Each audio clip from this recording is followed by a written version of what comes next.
what would you say if I told you that the Albert Pujols 2001 Bowman and Bowman Chrome card finished 24th on the Whoa. 25 and 25 countdown? What would you say? It's tough. There's a lot of really big basketball and football cards out there, which surprises me this Pujols ended that low.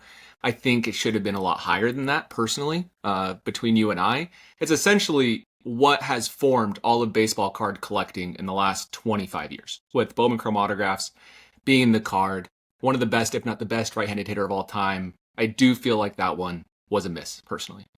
Where did you have it on your list? Oh, that's a great question. I think I had it top 10. So I'll tell you, I had it 17th on my list. Okay.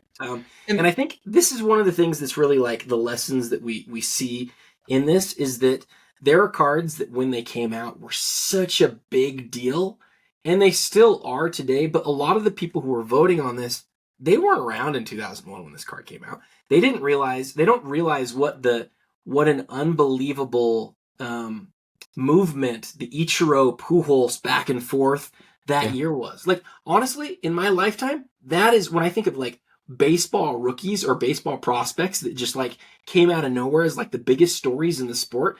2001 was the year that I feel like that happened more than any other year in baseball. Do you agree with that?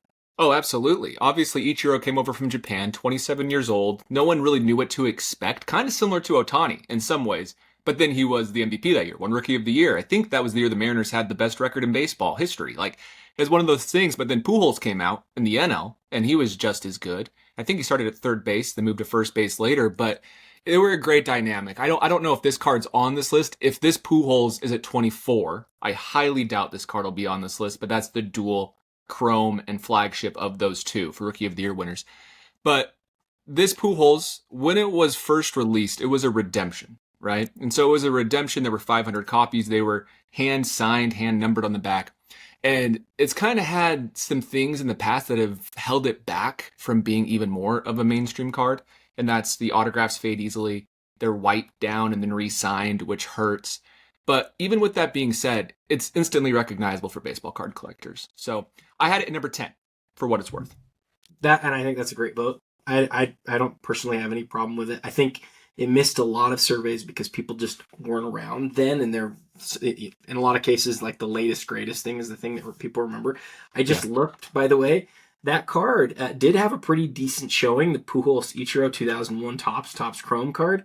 That the Topps and the Chrome had one spot on the list because it's the same image and number and that sort of thing.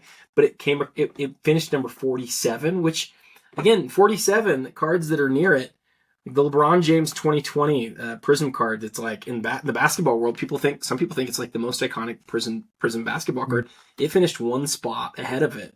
The Ichiro Bowman Chrome was next at 45. The Wemby Prism was the next one at 44. So I think one of the great learnings of this, and this is true. I think everybody sort of has recognized this. There's a lot of really easily identifiable iconic cards over the course of the last 25 years. And producing a list like this, man, it's not easy to cut it down to 25.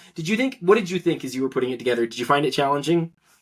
I did find it challenging. I definitely had more bias to the main sports of football, basketball, and baseball. Like, no offense to the other sports behind it because of how instantly recognizable those cards were. I did realize how many more recognizable iconic cards were in other sports, though, right? When I say that, when we talk about iconic, it's not just dollars, because if it was just pure dollars, this card would be a lot higher, right? In a PSA 10, it's a massive card. But it has to be like instantly recognizable. If I'm not a baseball guy, I understand it being where it's at. It doesn't help with Pujols having such a bad 2010s relative to the first part of his career with the Cardinals. When everybody got in the hobby, he was already slowing down. So that hurts. But yeah, very interesting to hear where that ended. So last question for me is, do you think as time goes by, people look at the record books, they see where he ended up in the all-time home runs list, do you think that this card has any chance to actually move up? Because the other thing is, between the Jeter SP and like Judge and Ohtani, or not Judge and Ohtani, Judge, Ohtani, and Trout, like there's just not that many cards in those years of baseball. There's not very many that people would really consider putting on this list. Do you think that maybe as time goes by, it might have more of a positive sort of view? As if like, let's say we do this list in 5 more years, is there a chance it could actually move up on the list? That's tough. I don't know if it'll move up in regards to the list on the iconic aspect. I do think monetarily, the good copies will absolutely move up. Like if I was truly buying an investment card, this is one of the few baseball cards I think is a slam dunk, personally. Which, investment advice, take it for what it's worth. Everybody on the internet will give you some. But it is one of those cards where it's appreciating. There's only 500 copies, no parallels. So for that purpose, I think it's great. For this list, I do wonder if as Pujols makes it to the Hall of Fame in the next 5 years, because that's when he'll get there, if that will kind of spur some more interest in his cards again. And if it does, that's what will give that little bump to move it up 2, 3, 4 spots.